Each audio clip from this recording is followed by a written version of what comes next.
Well, hello, and welcome to day 90 of A Film a Day with me, Jordan Woodley. And Oh, me, Helen Faulkner. so, as you can see, we are doing another musical bonanza. I need a better name for whatever I call my sub list in this, but it means I am covering another classic musical. Today, looking at the 1944 classic Meet Me in St. Louis. Or is it St. Louis? I don't know, because the city's called St. Louis, but then the song is Meet Me in St. Louis, so whatever you want, I guess. And of course, the little kid calls it St. Louis, but the grandfather calls it St. Louis. Or the other way around. No, it's the other way around. Yeah. So this is a Vincente Minnelli film, who, of course, would be also known for his Oscar-winning films Gigi and An American in Paris. Yeah.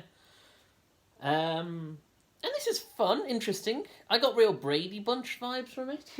Like, real Brady. To the point where I was thinking back. And, of course, I watched the Brady Bunch movie, which was a parody of the Brady Bunch TV series. But there were so many parallels between this and that I genuinely thought, I wondered if the Brady Bunch was on some level, like, adapted from. I know you had things like Little House on the Prairie, which is very similar, and you know, other sort of family centric comedy drama type narratives, but I don't know. There were so many parallels, you know, where you had the mother and the father and the couple of daughters, and I suppose there's only one son. Yeah. There's only one son, but you know, and there's that sort of cutesy and yet slightly tongue-in-cheek nature. It actually is quite funny. Like, I actually found this quite amusing. I love the bit when in the so I should state. The film is based on a novel from 1942, which in itself is based on a series of short stories published in the New York Times. Can't remember, something like that. And it has that real vignette kind of vibe where it follows the course of a family over a year from summer to spring, in the lead up to the World's Fair or the World's Fair. Yeah, but was it? What did they call it? It had like another name, like the. Well, the Louisiana Purchase Exhibition Centre is where the World's Fair took place. Okay. Oh, so it's not. So is that the name of the place? It's the name of the place. Yeah. And then the World's Fair is like the event. Oh. Okay. So it charts the year that sort of leads up to them going to that. But yeah, I really like the bit where the dad. So the first vignette, you might say, is about one of the daughters wanting to get a phone call from the boy she likes, and they go to great lengths to like move dinner and keep it secret from the dad, and then the dad refuses to move dinner, and so consequently the phone rings. He picks it up, doesn't understand why he's getting a call from New York, puts it down. They revealed the truth to him, where he goes on some great long lecture about how he's the only one who's going to be in control of you know, the phone calls and stuff. And then it rings again, and he goes, which daughter was it? Rose, you better answer that. And I thought that was actually quite a nice. I actually thought that was quite funny. Good. Yeah, you know. Well, it's just a lot of the musicals that we've watched before have been much. I mean, they have been funny moments, but they're really not plot centric. They're like action movies, but for music set pieces, where it's about, okay, how do we get to the next major set piece? And there are plots in between, but it's a case of let's culminate in some big dance sequence or something that, you know, we're clearly escalating to. Whereas this is more like the kind of musical which I like, which is it's sort of just nicely, you know, you have a bit of story and then a song and then a bit of story. But it's good. It was fun. I liked it. Is this the first time you've seen this? No. Okay. It's in my collection. Oh, of course. So we didn't watch this from the collection. We watched it on BBC iPlayer, but I wasn't sure if you had. So Yeah. Have you seen Gigi and An American in Paris. American Paris? Yes. And there's another one that he directed as well, called something like the Something Band. Bandwagon? The maybe? Bandwagon, yeah. Probably. I've seen that, yes. So what's his musicals? Are they all kind of like this? Yeah, they're just sort of light-hearted, usually romantic storylines, that sort of thing. Like family-centric romance. They're not always family-centric, but yeah, they're sort of, light-hearted, soft sort of fare. So. Do most of them have Judy Garland in them? No. Okay, so not in Gigi and not in. No. No. Okay, because I later learned, although it's funny really, because we watched 2-ish years ago. We watched Judy, the biopic film, which it's fine. Yeah, it's fine. It's fine. And I realised, having seen the film, that actually I haven't seen that many Judy Garland films. One of them was because of you, which was Star is Born. Star is Born. Yeah.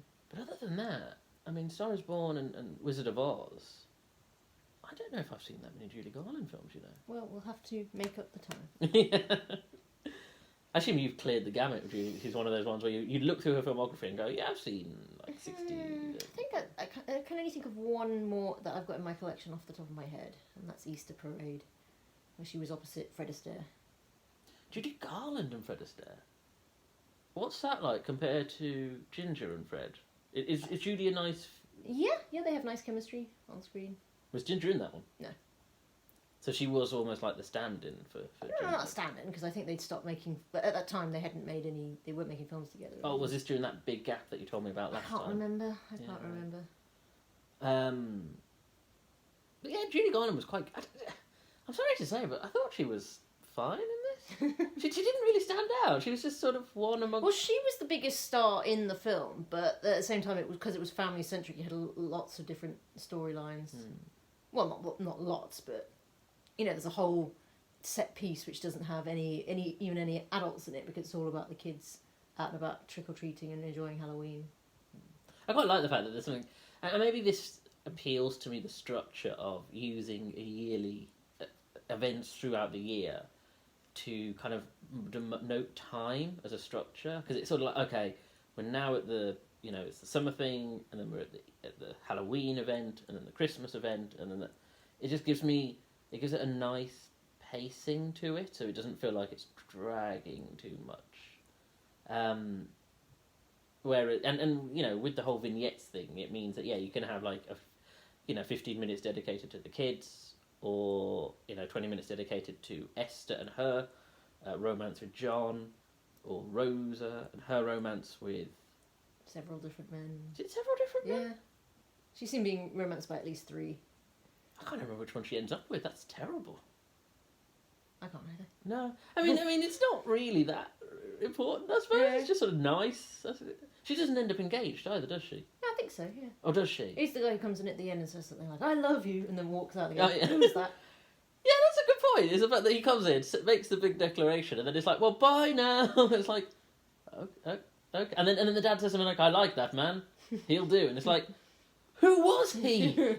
Who was he? Those kids are psychopaths. I was really impressed that we had these, because it's something you sort of think of in like later parody versions where you have the little kids and they're kind of like you actually listen to it's very You think these kids are criminal? Yeah, well, it's like Addams Family. It's like, yeah. Oh my god, these kids will grow up to become serial killers. Yeah. Like it was, the first one was the one with when because you have again very Brady Bunch. You have the cook maid person who's this very sort of no nonsense sharp talker. Yeah. And then because she's in a bad mood or something, like he says, "Oh, where's the cat?" And he goes, "Oh, I kicked it down. I heard it hit every step." And she's like, "If you kill my cat, I'll gut you. I'll rip out your spine." It's like, oh my god, this kid's like 8? What the hell's going on? So I was kind of impressed by that. Who was the kid again? Maurice. Played by, sorry. The little one, Margaret O'Brien. And she was known for, like... She was just a very talented child actor, as you can see. What else would I know? I don't know. No, I don't know nothing. what you've seen, honey. No. But there's nothing that she, like, you go, oh, she was Not that I can really think of. famous for something. But she was just... If there was a film around that time... This is probably her most famous film. Oh, okay. Yeah. But I imagine, like, if there was, like, a 40s film... We'll look it up. Yeah. That she'd sort of be known for. You were telling me something interesting before about it, though, about child labour laws. Well, all it was is Judy Garland obviously was a child star, and she was very worried about the kid being overworked. But luckily, one, the kid was really enjoying themselves, so it wasn't so much a problem. And two, because child labour laws had been tightened and made stricter by that point, she really wasn't being overworked as much as Judy Garland had been as a child.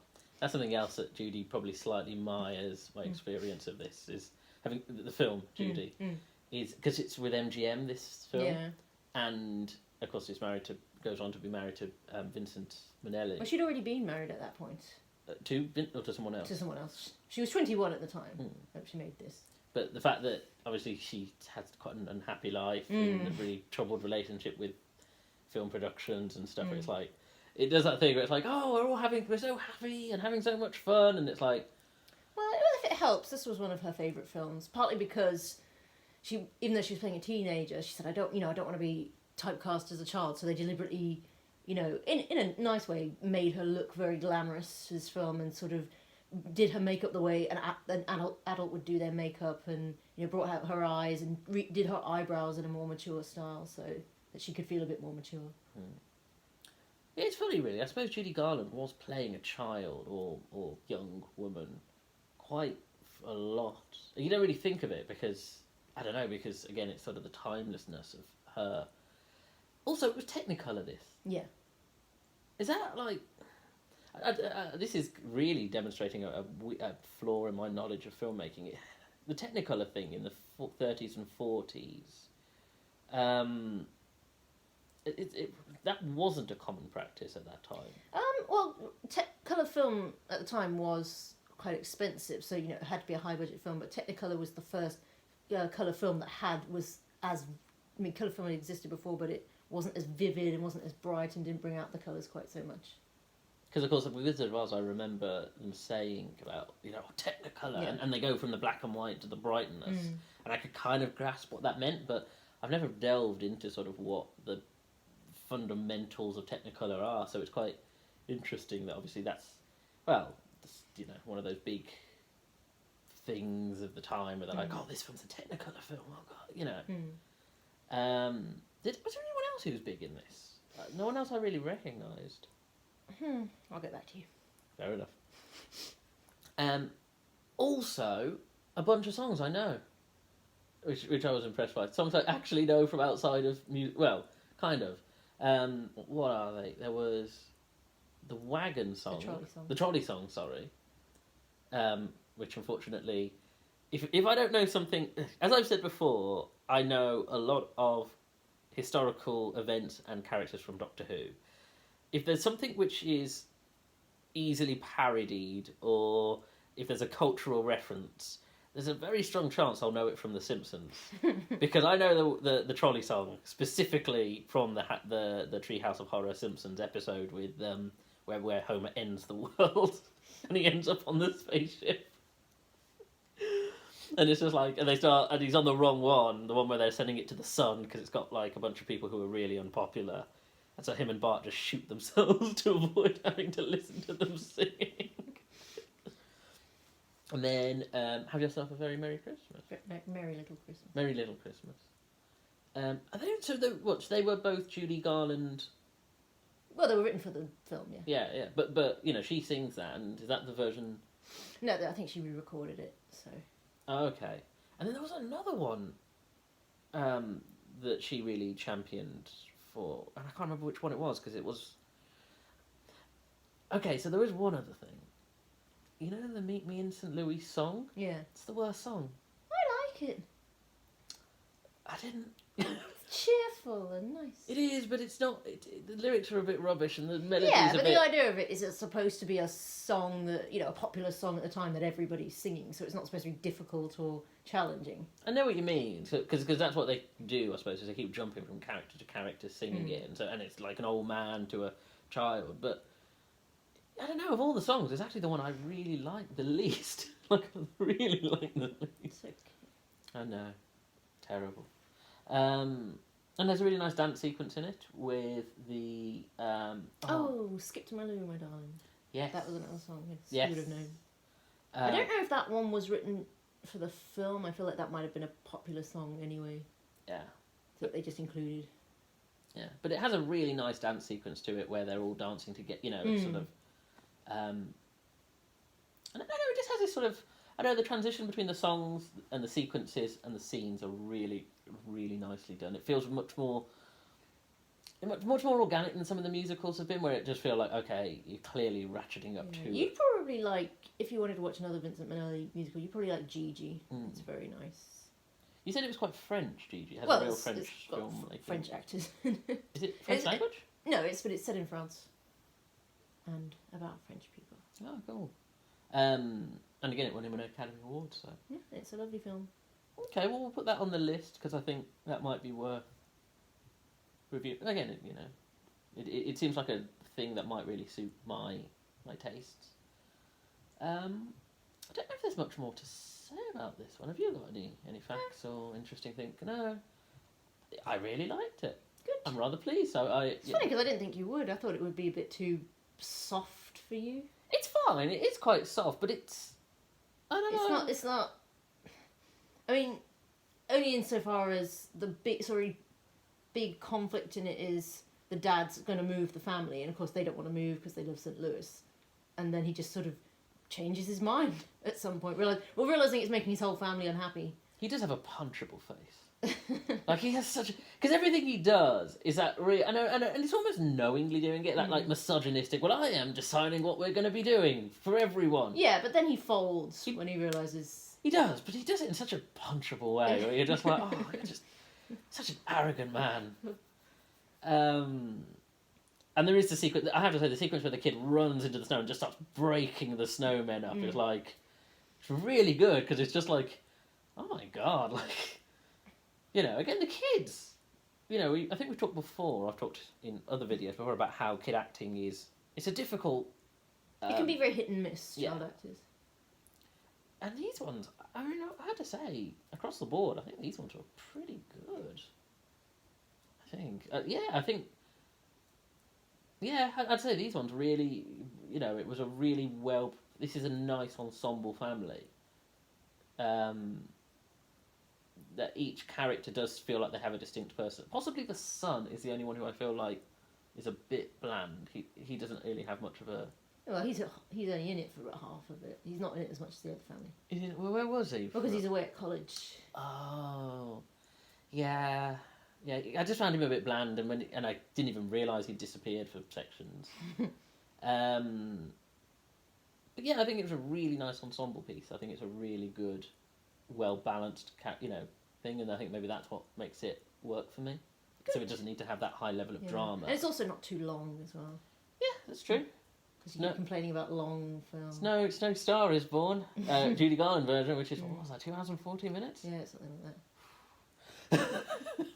And it doesn't have, what is it, the big lipped alligator moment of a musical sequence halfway through that takes up 15 solid minutes of your time, so... Well, if you did watch An American in Paris, there's one that takes up 19 minutes. 19 minutes? Yeah. I think it's the longest sequence of that kind in any movie. We'll get there. We will get there, but 19 minutes. It basically retells the whole story in dance. Okay. Let's do Gigi sooner than that one, because I think I need to gear up. The next musical we do, I think I need to really sort of do something radically different, because I feel like stylistically a lot of these ones have been very similar. I think I need to do like a West Side Story or a Wiz or something which is just, because... I like both those movies. Oh no, well, it could be anything. I just a bit more of a left field. I feel like I'm sticking to too similar. Have you ever seen West Side Story? Yeah, we'll watch that then. Yeah, it does seem like a one to go for. Okay, well, thank you for joining us. If you enjoyed this video, please like it, subscribe to the channel, and please go back through my back catalogue of videos. And please also comment, because if you comment, I may reply, and comments help build the videos up. If you could also share, of course, because it helps me in the algorithms and helps the channel start to get increased viewership. If you like, please follow me on Twitter at Jordan_Woodley, where I'm always tweeting about film news and trailers, and I share the videos from here anyway. Thank you for joining me. Take care.